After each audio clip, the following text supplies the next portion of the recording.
Começa agora o programa Germano Campos Entrevista, sonorização e edição de Alexandre Franco. A história da publicidade é longa e muito vasta, e Portugal não foge à regra. Agora foram dados à estampa 2 volumes assinados por Eduardo Sintra Torres. Um sobre a história da publicidade em Portugal, com estudo de casos do Grupo CUF, e o outro sobre a história ilustrada da publicidade em Portugal. Primeiras obras do género no nosso país.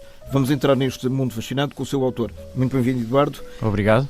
Este é um mega trabalho que levou vários anos a preparar para a Fundação Amélia de Melo, a propósito dos 150 anos do nascimento de Alfredo da Silva, fundador do Grupo CUF. Como é que surgiu? O que é que esteve na gênese destes 2 belíssimos trabalhos? Foi o consultor Manuel Falcão, consultor da Fundação Amélia de Melo. Conhecia-me, sabia que eu escrevia há muitos anos sobre publicidade e que dava aulas também sobre publicidade, análise de publicidade. Sugeriu o meu nome à Fundação Amélia de Melo, eu apresentei uma proposta e vamos em frente.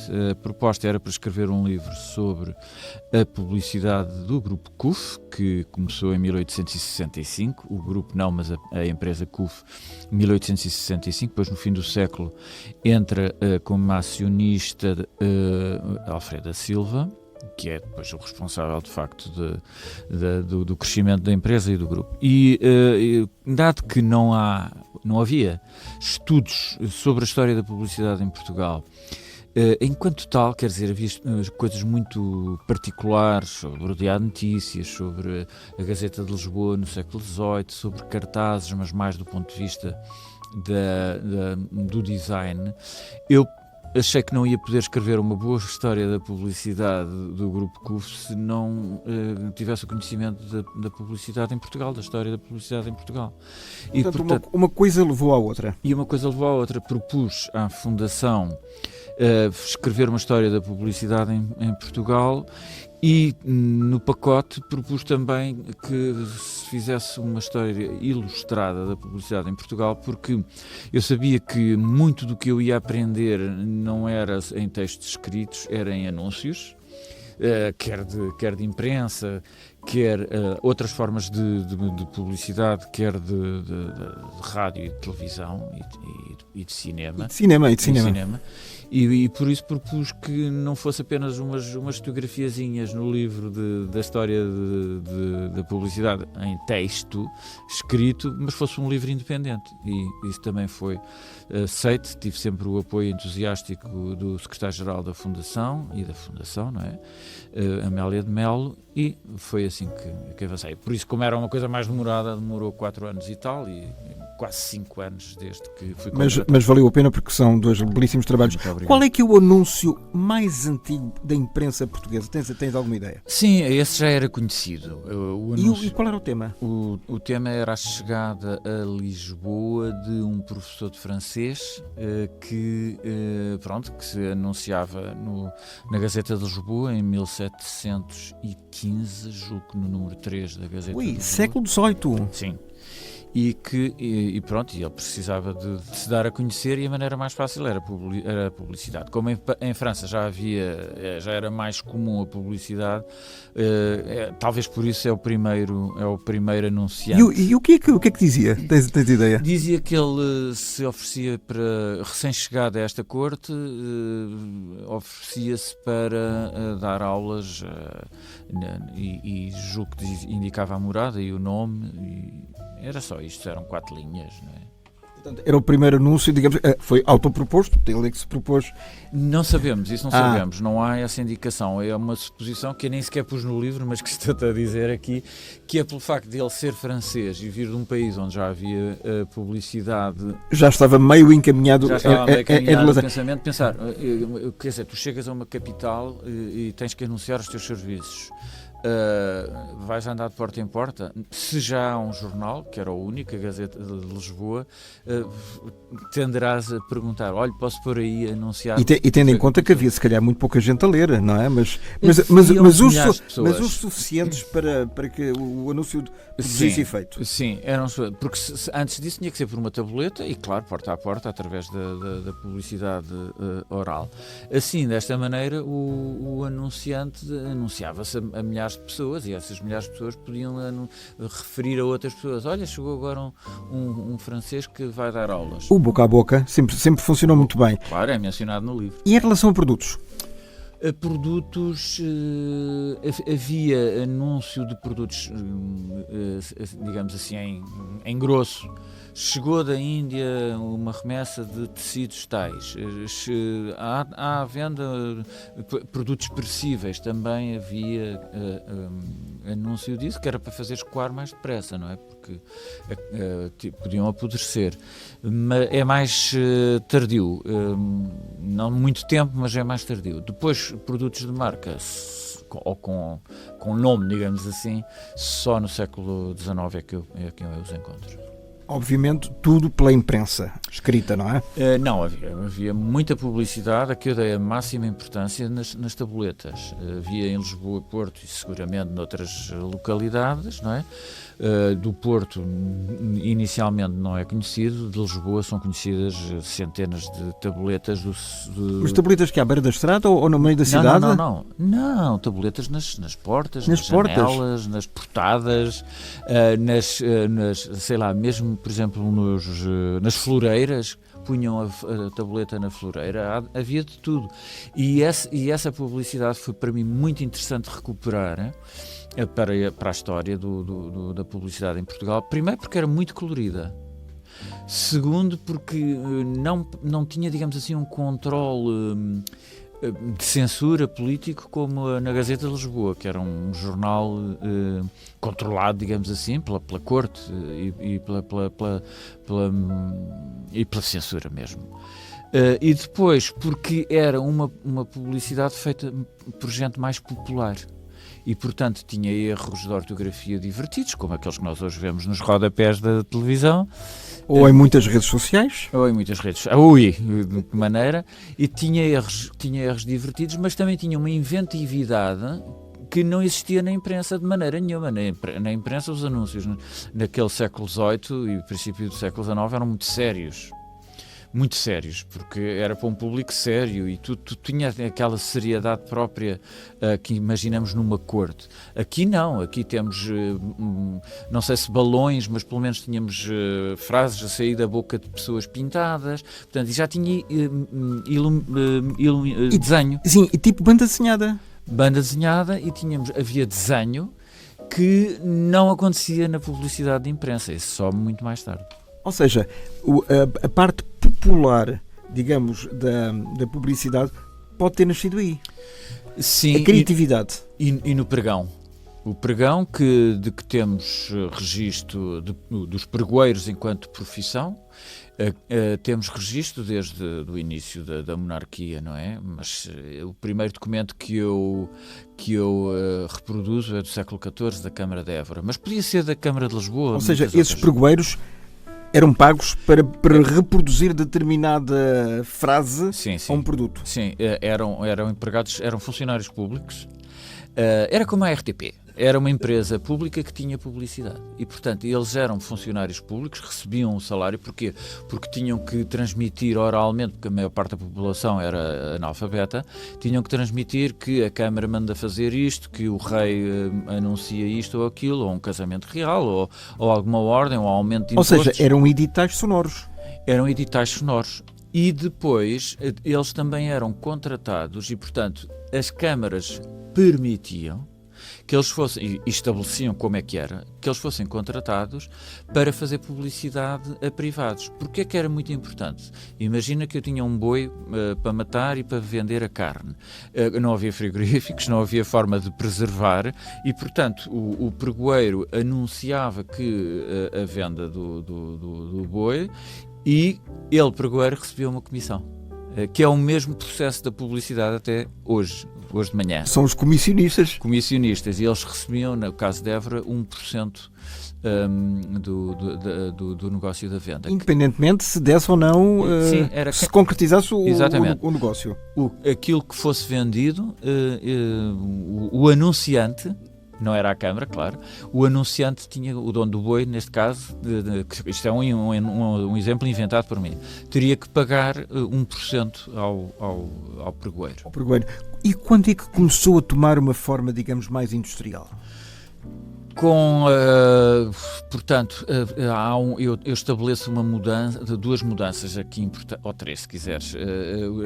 Os períodos que eu criei têm a ver com a própria atividade, com a vida do país, em todos os sentidos. Primeiro, em 1820, dá-se a Revolução Liberal e, portanto, há uma explosão da imprensa. Não há ainda publicidade muito desenvolvida, a não ser dos espetáculos. E política também. Mas, portanto, não é ainda essa que tu me perguntaste. Depois, em 1865, sim, começa o Diário de Notícias com um novo modelo de negócio da imprensa em Portugal, que vem de França e de Inglaterra, que revoluciona por completo a publicidade. Como é que é? O jornal passa-se a vender diariamente com a página de informação, despolitizada, sem editoriais políticos, e por 10 reis, quando o preço normal dos jornais era de 40 reis. Portanto, alargava ao público. Porquê é que podia vender 10 reis? Porque chamava o mais possível a publicidade. E, portanto, ao fim de alguns meses, este modelo começa a vingar. E tinha outra característica que nós que somos rapazes novos ainda nos lembramos, que eram os jardinas. Os jardinas de jornais em Lisboa e em Portugal foram uma profissão inventada, ou se quiseres, introduzida em Portugal pelo Diário de Notícias. Contratou 30 rapazes que tinham que saber ler porque tinham que anunciar as manchetes do jornal. E, aliás, isso deu origem até a canções, ao fado do Ardina e outras que eram... Na altura em que havia, por exemplo, os jornais, era Popular, a República, e depois até havia uma conjugação, não me lembro muito bem, uma conjugação República Popular... A República Popular, Capital Lisboa. Capital Lisboa. Exato, que eram os nomes dos quatro dos principais diários. Jornais. Sim. Que era muito, muito engraçado. E essa parte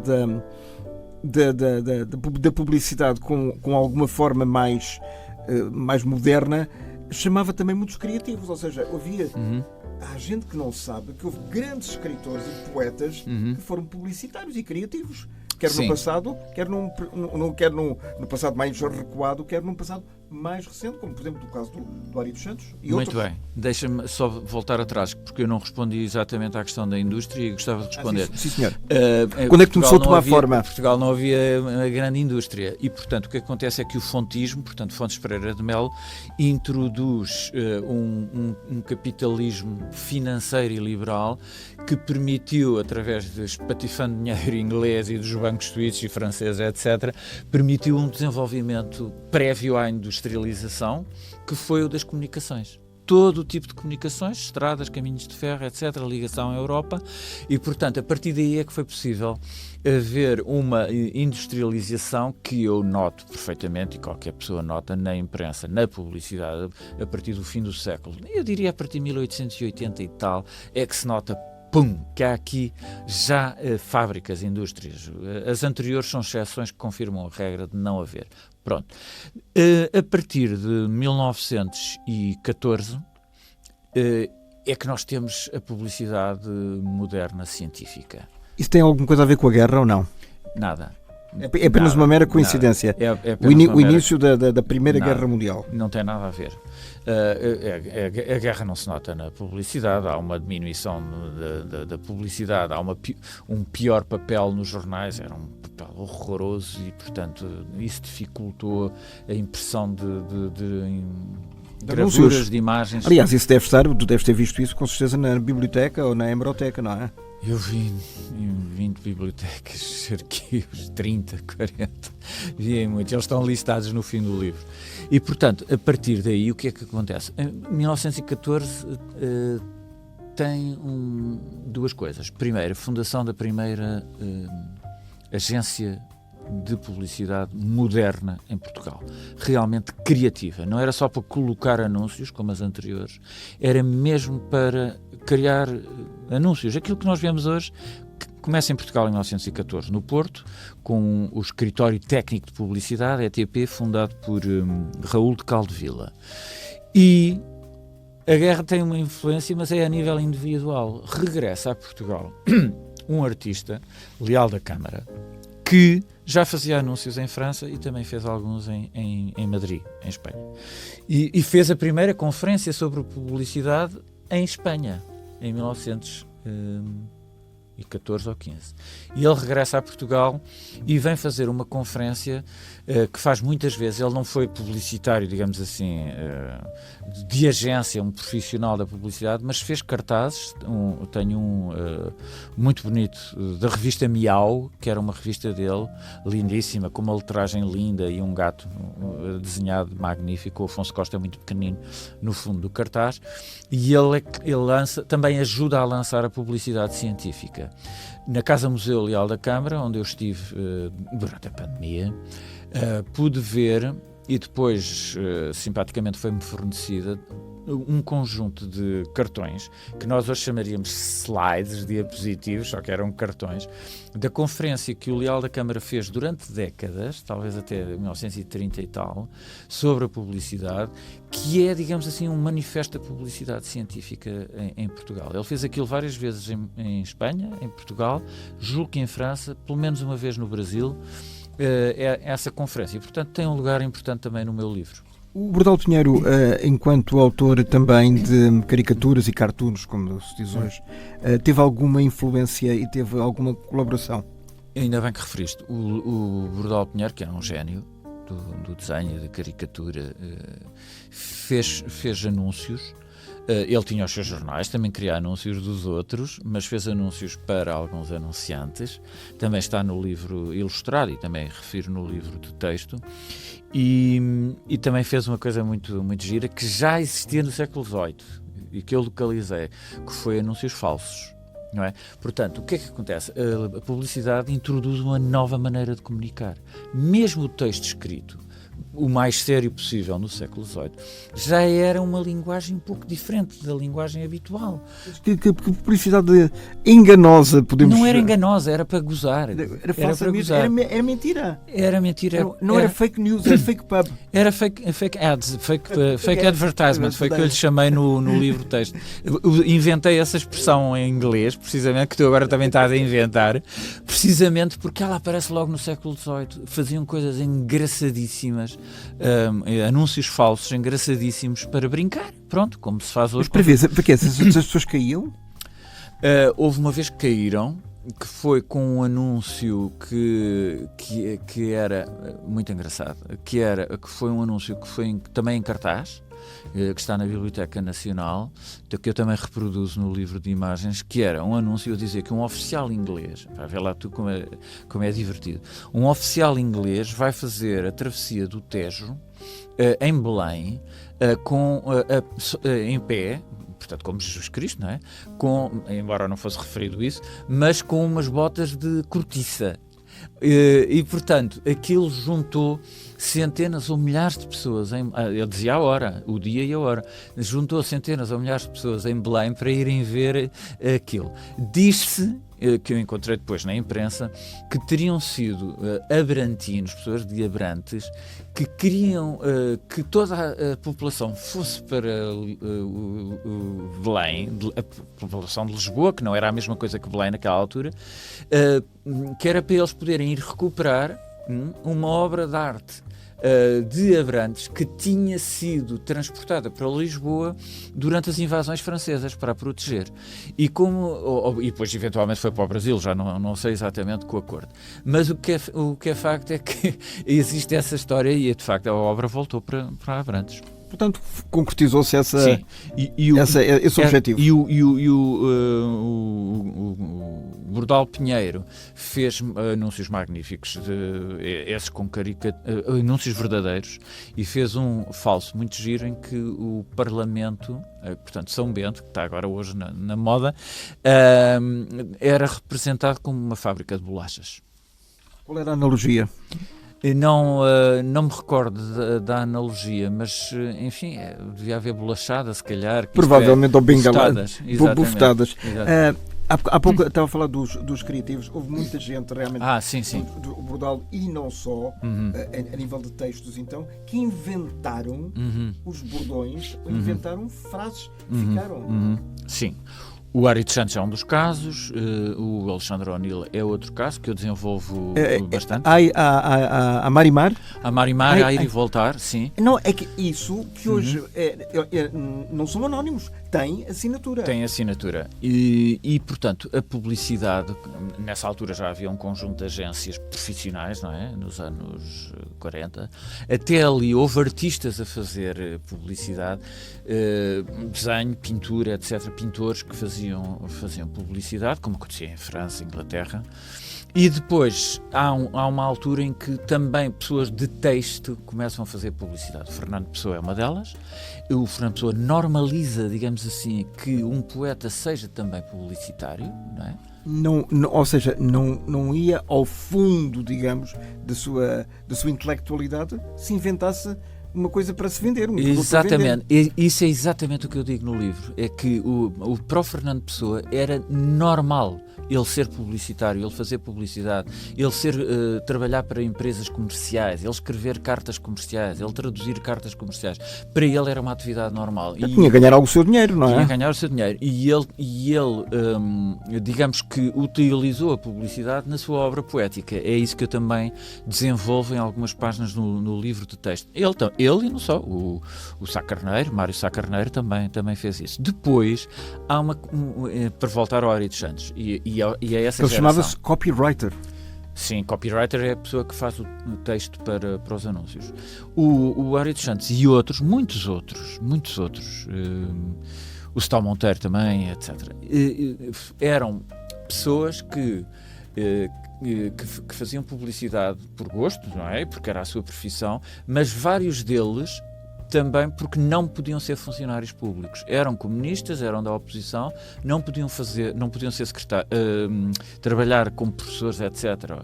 Ou nas secretarias, porque eram da oposição e o salazarismo proibiu essas pessoas de serem funcionários públicos, e na publicidade os donos das empresas ou eram também da oposição ou estavam-se nas tintas, e os empresários estavam-se nas tintas se o anúncio era feito por um comunista ou por um fascista. Eles queriam era vender. E atenção, desculpa, para além do texto, estamos a esquecer uma parte muito importante, que era a música.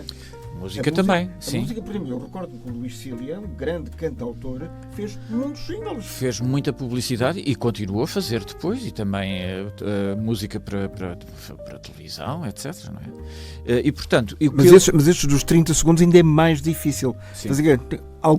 3 ou 4 acordes. O Pedro Osório que tem que ficar no nosso subconsciente. Sim. Till Krasman, etc. Sim, a música tornou-se muito importante quando a televisão se abre à publicidade, cerca de 1960, não é? 1957. Sim, entre 57 e 60 não havia publicidade? Em 57 a RTP não tinha a possibilidade de transmitir filme da maneira da publicidade, e então houve anúncios em direto, que também havia noutros países, publicidade em direto, e portanto havia uma senhora de avental que abria o frigorífico e mostrava a enorme capacidade do frigorífico. É já um sinal da sociedade de consumo, que depois se desenvolve extraordinariamente quando a RTP desenvolve a possibilidade técnica de mostrar anúncios mais curtos, e portanto em que se pagava, não direi ao segundo, mas se era 8 segundos, se era 15, se era 20, se era 25, 30, até 1 minuto e mais do que 1 minuto. E isso fez com que os anúncios tivessem que assumir uma linguagem muito rápida, porque se eu puder dizer em 30 segundos, em vez de serem em 1 minuto, eu vou pagar metade, mais ou menos, não é? E isso foi extraordinariamente importante. Quer dizer, a publicidade, aqui na RTP onde estamos, mudou a publicidade toda, porque depois os publicitários já não pensavam em termos de publicidade de cartaz ou de anúncio de jornal, eles pensavam no spot televisivo. E depois os anúncios de imprensa e até de cartaz reproduziam, digamos assim, eram consequência do spot. E, portanto, toda a publicidade acabou por vir a ser diferente por causa da televisão. Mas antes da televisão havia a rádio. A rádio, portanto, começou nos anos 20 E eu, há uma memória que me vem sempre à memória, passa a redundância, que é o filme Os Dias da Rádio, do Woody Allen, em que a publicidade era feita realmente em direto. Havia 3 ou 4 ou 5 pessoas em fila num determinado programa que saíam, e se calhar os primórdios da publicidade na rádio também foram feitos assim, se calhar. Sim, foram feitos também em direto, também houve jingles, mais tarde jingles gravados. Há um ou dois que sobrevivem. O senhor está constipado. Exatamente, Formitrol. Exatamente. Mas havia uma relação forte na Renascença, quando começou, e antes no rádio comercial, mas também nas rádios locais. Rádios locais antes de haver rádios locais, porque nos anos 20 houve uma série de rádios, não é? E que eram os postos emissores. Os postos emissores no Porto, Lisboa e não só, e que faziam concertos com apoio com patrocínios, concertos e espetáculos de variedades, que também está um caso representado no meu o Igreja Esqueiro fez isso. Igreja Esqueiro ganhou imenso dinheiro a fazer publicidade. Claro, como não é? se sabe, e aliás ele conta isso várias vezes em entrevistas diversas, que esteve muitos anos proibido de ir aos microfones da emissora nacional, e então foi para o Rádio Clube Português, arranjou o comboio das 6h30, os companheiros da Alegria, que eram passatempos radiopublicitários. Exatamente. Foi uma das pessoas que provavelmente mais beneficiou da publicidade radiofónica. Ele e a Irene Vesca, que era a mulher dele. Exatamente. Portanto, a rádio de facto foi muito significativa, e é um meio que depois parece que vem abaixo, mas isso se calhar é mais uma ideia que nós temos, porque havia muita televisão, mas na verdade a rádio hoje é extremamente importante, até hoje é muito importante para a publicidade. Inclusive a própria emissora nacional tinha publicidade nos seus primórdios. Não sei se sabias. Não, no princípio da sua existência, há 80 e tal anos, tinha publicidade. Não apanhei registro disso. Sim. E, portanto, como não apanhei registro, não escrevi sobre isso. Estou-te a dar uma novidade. Sim, tenho que procurar isso na documentação. Isso terá desaparecido já ou antes da nacionalização, ou já depois. Por exemplo, a própria... Os canais da RTP, RTP2, durante muitos anos teve publicidade. Sim, teve logo desde o início. Desde o início. Isso está no livro, e portanto eu pus os valores e tudo. E qual é o papel do cinema? O cinema tem publicidade, em França e nos Estados Unidos antes do começo do século XX, não é do XXI, antes do começo do século XXI. O Méliès fez publicidade, o Porter, que fez filmes famosos, tem publicidade antes de 1903, portanto por ali já havia publicidade. Aqui em Portugal, o registro documental primeiro que temos de publicidade é um filme de 10 ou 11 minutos, que era muito próprio na altura, que é de 1914 e que se chama Vindimas na Casa Anderson, portanto, em que se vê todo o processo do vinho do Porto, desde a apanha da uva até a saída do barco para o estrangeiro, não é? Porque o vinho do Porto é um produto. Tudo isso era um grande anúncio. Um anúncio enorme, 10, 14 minutos, havia muitos em todos os países, anúncios deste tamanho, era uma publicidade. No turismo também havia para as termas, para mostrar a Serra da Estrela, enfim, fazia parte da publicidade esse tipo de anúncios muito longos, que nem se chamavam anúncios, chamavam-se filmes, filmes promocionais, propaganda fílmica, propaganda de cinema, porque a palavra propaganda ainda não estava, digamos, estabelecida como propaganda. Se calhar foi estabelecida mais tarde pelo António Ferro. O Secretariado Nacional de Propaganda. Exatamente, e foi deixando de ser utilizada nos Estados Unidos e, portanto, no mundo inteiro, a seguir à Primeira Guerra Mundial na sua ligação à publicidade. Aliás, tu só por falar nos Estados Unidos deves saber aí, os nossos ouvintes também, com certeza, que durante muitos anos havia, quase no intervalo de uma sessão de cinema, uns frames que tinham umas bebidas, quer dizer, uma pessoa quase não via esses frames no final. Recordo que são 25 frames por cada segundo, mas que no subconsciente aparecia um produto que, quando havia o intervalo, a pessoa ia comprar esse produto ao bar. Isso foi proibido, isso foi experimentado cá, no São Jorge. Tenho um dos meus entrevistados, conta esse episódio, penso que relativo aos anos 50. Houve também alguma histeria em relação a isso, porque havia a Guerra Fria, não é? A seguir à Segunda Guerra Mundial, e havia muita ideia da lavagem ao cérebro, e que nós todos víamos qualquer coisa e ficávamos, não é?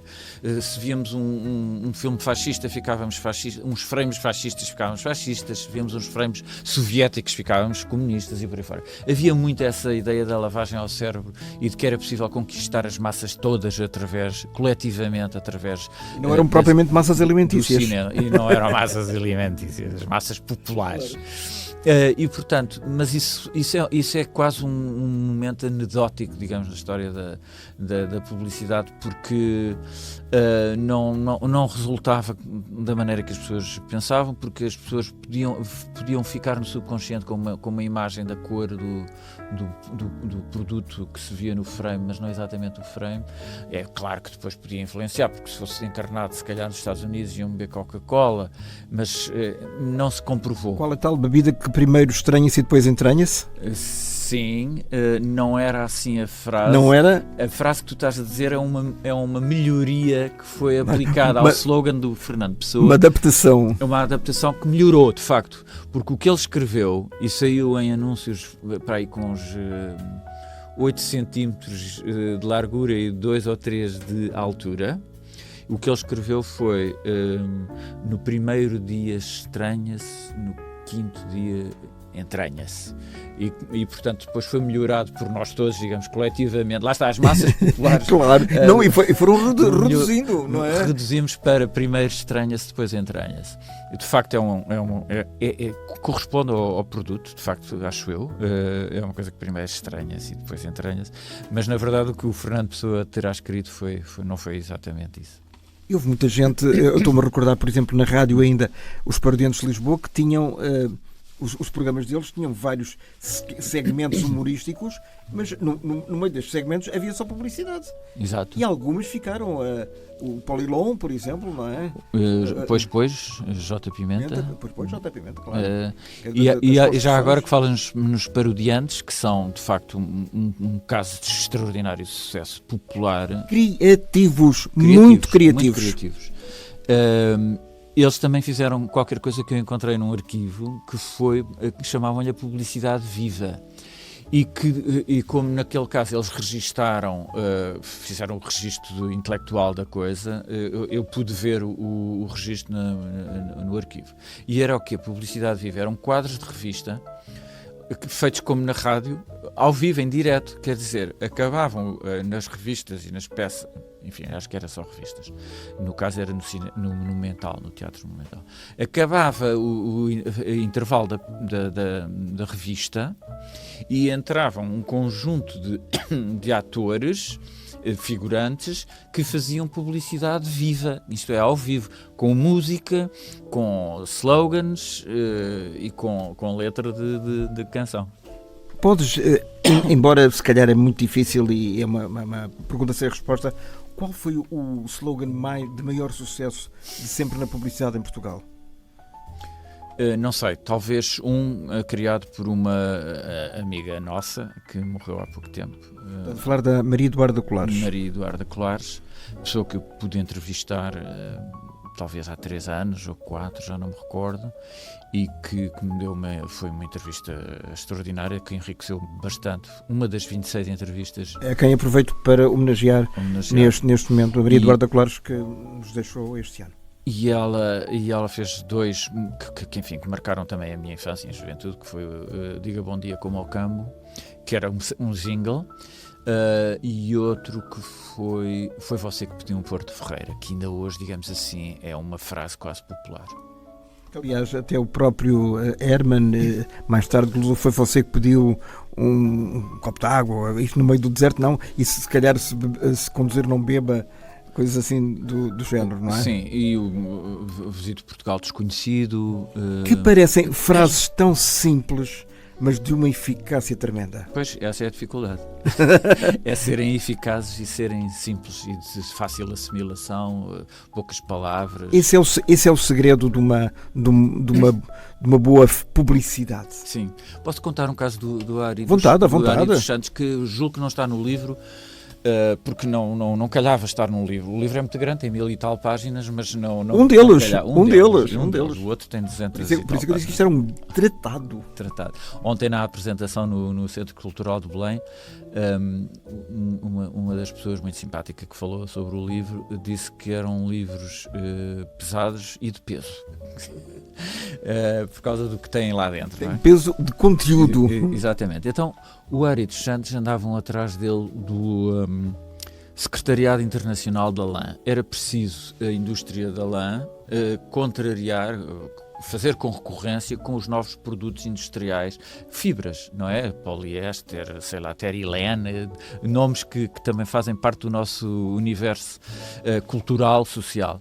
E ele nunca mais o fazia. Quem me contou foi o Jorge Valsacina Rodrigues, que é filho do Jorge Galvez Rodrigues, uma pessoa importantíssima na história da publicidade, porque fez a produtora Telecine, que fez milhares de anúncios para a RTP e para outras televisões depois. Até os separadores eram conhecidos. Exatamente. E então o Jorge estava a trabalhar na agência de publicidade em que estava o Ari dos Santos, que era muito histriónico, subia para cima das mesas, eu sei lá, fazia coisas assim.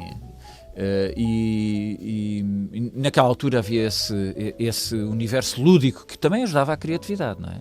Dentro das empresas. Eram empresas de criativos, não era só para fazer dinheiro. Não é? Era um dinheiro criativo. E então entrou na sala dos criativos o dono da agência, penso que até com as pessoas do Secretariado Internacional da LAN, e disse Ari, já estás há 2 ou 3 semanas para fazer o slogan para esta campanha, quando é que nos dás isso? E ele levantou-se da sua secretária e disse: minha lã, meu amor. E ficou esse slogan até hoje, digamos assim. É um dos slogans mais conhecidos da história da publicidade portuguesa. A pura lã virgem Walmart. Exatamente. E, portanto, foi assim que ele anunciou, digamos assim, o slogan. Olha, e os desafios que as redes sociais e os novos meios digitais impõem aos criativos? Como é que se contorna isso? Não sei como é que eles estão a fazer. O que eu vejo não é grande coisa. Não é grande coisa. Todo o processo criativo está, digamos, eu diria, quase afogado, a gritar socorro, não é? O processo criativo, pela imensidade de meios que têm que criar, pela pressão dos marketeers das empresas, que são em geral pessoas que não percebem nada de publicidade, mas que são os donos dos lugares. Mas, por exemplo, os influencers, os chamados influenciadores, hoje também não passam de vendedores de produtos. Sim, são figurinhas que aparecem com a mala de Louis Vuitton, a mala não sei de quê, o perfume não sei passa de quê. Publicidade. Exatamente, passa publicidade. Já que estamos a falar na dita cuja. Sim, e são personagens da publicidade, não é? Cá ainda não é obrigatório, por lei, que as páginas dos influencers, essas páginas dos influencers, digam publicidade.